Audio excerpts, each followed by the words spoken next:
Good morning, happy Monday. If God woke you up this morning, you breathing and you well. Amen. Amen. So, I'm going to stay consistent in my posts and what I'm putting out there. And I just want to come on here and share thoughts, share thinking, in hopes that maybe it'll touch somebody else. They can relate. They can pull something from it. They can draw something from it, because life is hard. Life is tough. And it helps if you find somebody that you can relate to. Okay. So, let me just say, this was a rough week.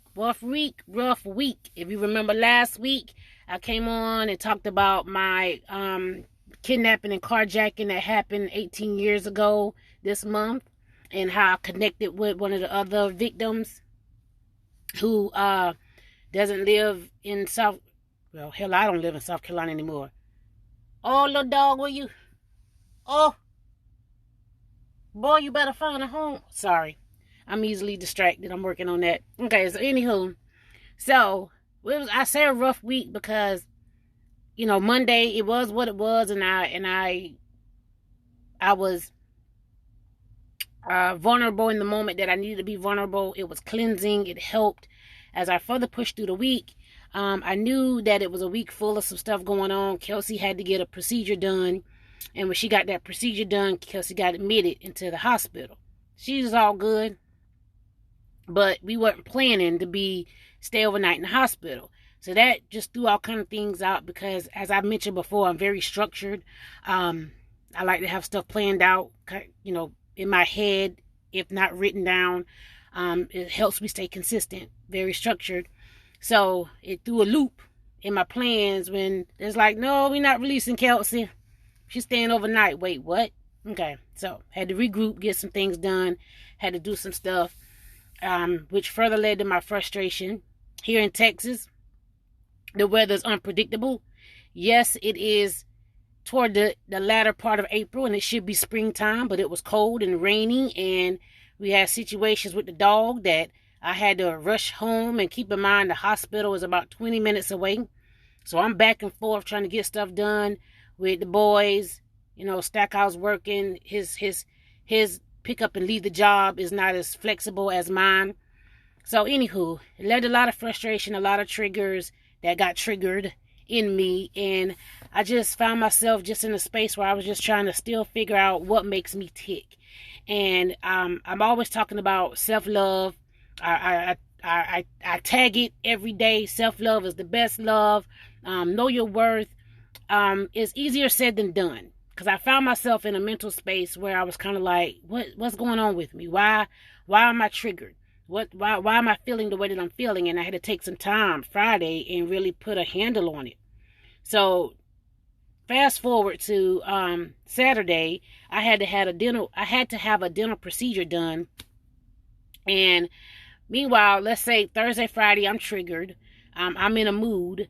And so Saturday, I'm in my mind like, I don't need nobody. I got this, whatever. And I end up taking too much medicine and made me feel sick. First name I called, Stackhouse.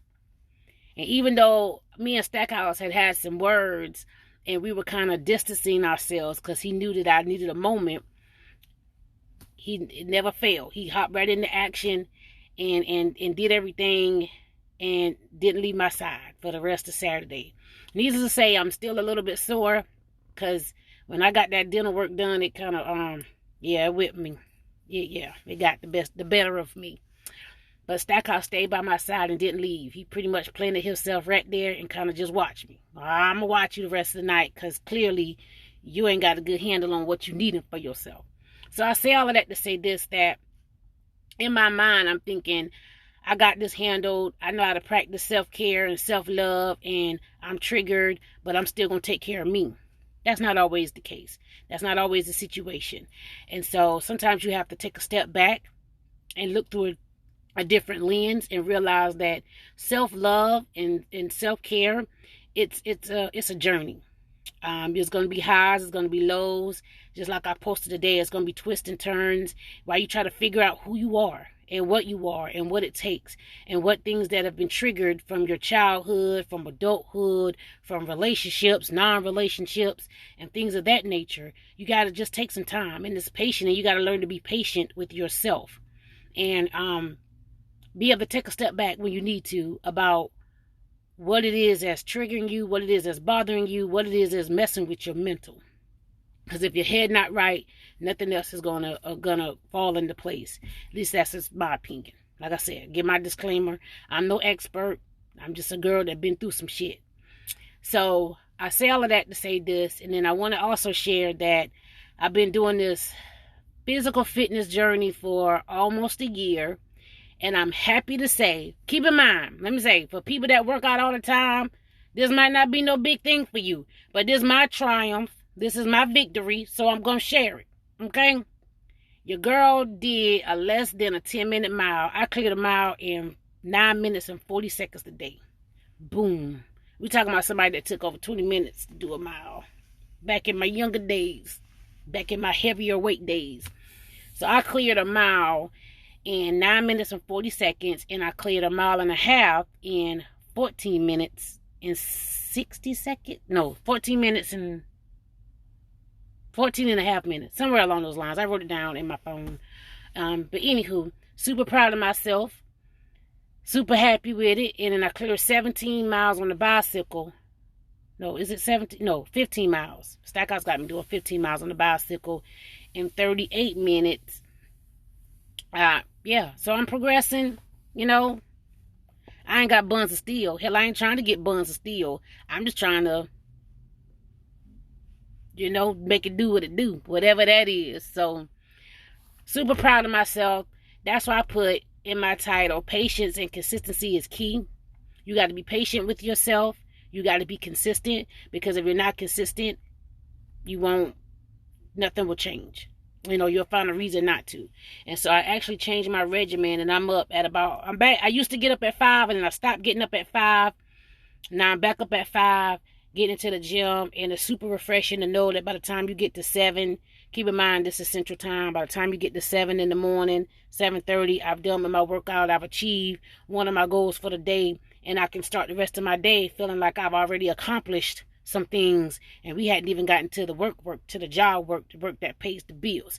So, I'm not going to stay super long. I just want to make sure I stay consistent in my posts, consistent in my message, consistent in saying that, hey, if something I can say or do to get somebody else there, to help somebody else feel like they can be, you know, they're not out there alone, and be relatable to the things that I'm talking about and help them on their journey, I'm all for it. So, as I always end and say, if God woke you up this morning, as long as there's breath in your body, it's a chance for change. So I say that to say this. Stay encouraged. God love you. God love me. Stay blessed. Push through. Today is Monday. And then I know they have these little tags, Motivational Monday and Making Money Monday. It's Monday. God woke me up this morning, and I'm just grateful and thankful every day. So happy that it's Monday. Happy that I'm alive, because somebody didn't make it today. Stay blessed. Stay encouraged. Have a good week.